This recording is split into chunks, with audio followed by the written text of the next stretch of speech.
Well, at the time, we did not understand all of the dangers that occurred. Actually, we came very close to an exchange of nuclear weapons, which could have accelerated into a catastrophic conflict. The situation was that after the United States had tried to invade Cuba using Cuban exiles, which failed, the Cuban leader, Fidel Castro, asked the Soviet Union to station intermediate range nuclear missiles on Cuba, which they did secretly, though our intelligence began to pick that up.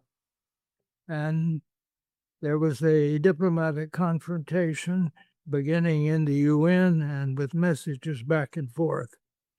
And the situation was that once we discovered that there were intermediate range missiles on Cuba, which could have reached Miami and even much further in the United States, that was considered totally unacceptable. And Kennedy was advised by the military that he should attack those bases. Fortunately, he turned that down.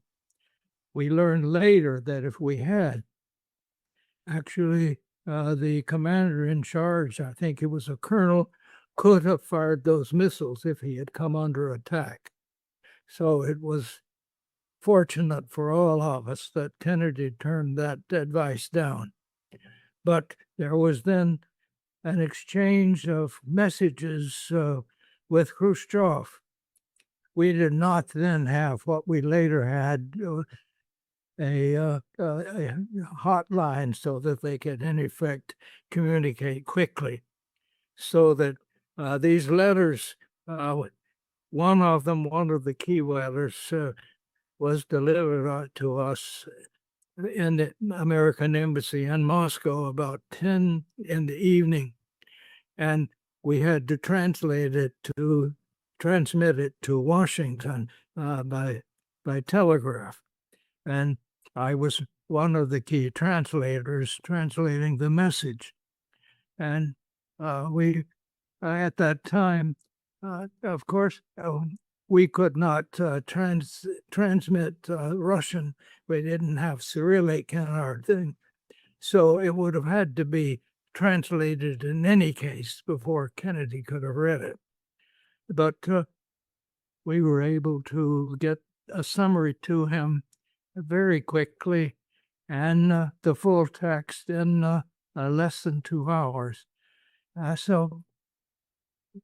it was nip and tuck, and eventually what was decided was that the Soviets would remove those missiles from Cuba and announce that they would do so. At the same time, they pointed out that we had nuclear missiles stationed in Turkey, and which could hit the Soviet Union, and Kennedy agreed to remove those eventually, but not to announce it. So in effect, we had to make it look as if Khrushchev had backed down to our pressure. That, I guess, was important to Kennedy politically. The fact was we made a deal for both to withdraw.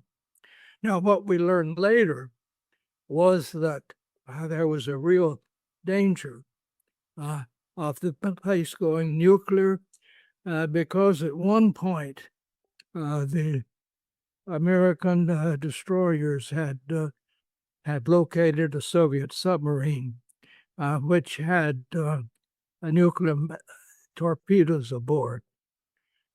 And it was forcing it, it needed to come up, for air. And it was shadowing it.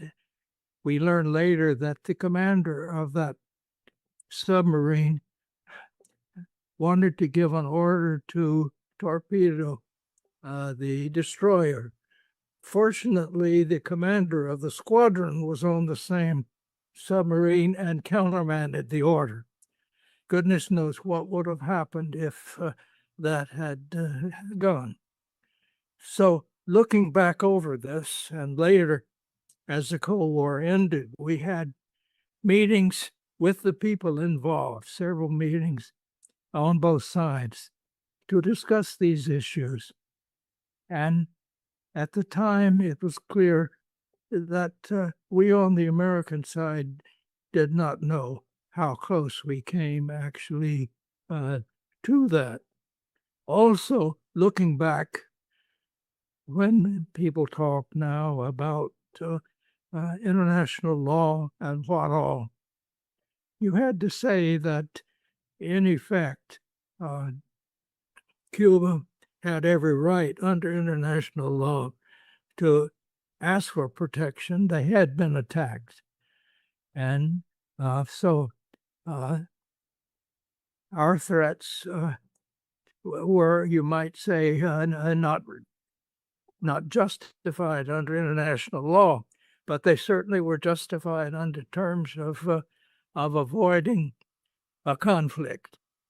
But so looking back, I would say that that was a very close call, but it taught both of us that we're in that we really had to deal with this issue. And of course, we did over the next 20 years or so, finally, to begin to bring down the number of nuclear weapons and to set up rules that would make this sort of confrontation less likely. Unfortunately, since the end of the Cold War, most of these moves have now been removed. We are back in a situation without the arms control negotiations we negotiated in the Cold War. Step by step, these have been abandoned, I think, much by to the danger of the world today, because we are now in at least two conflicts where nuclear weapons could eventually be used. One of these is the war in Ukraine, and the other, of course, is the war going on in the Middle East against Iran. Now, Iran doesn't have nuclear weapons, but Israel does. And it seems to me that today we are forgetting the lessons, and particularly in Europe, they're forgetting the lessons we learned during the Cold War.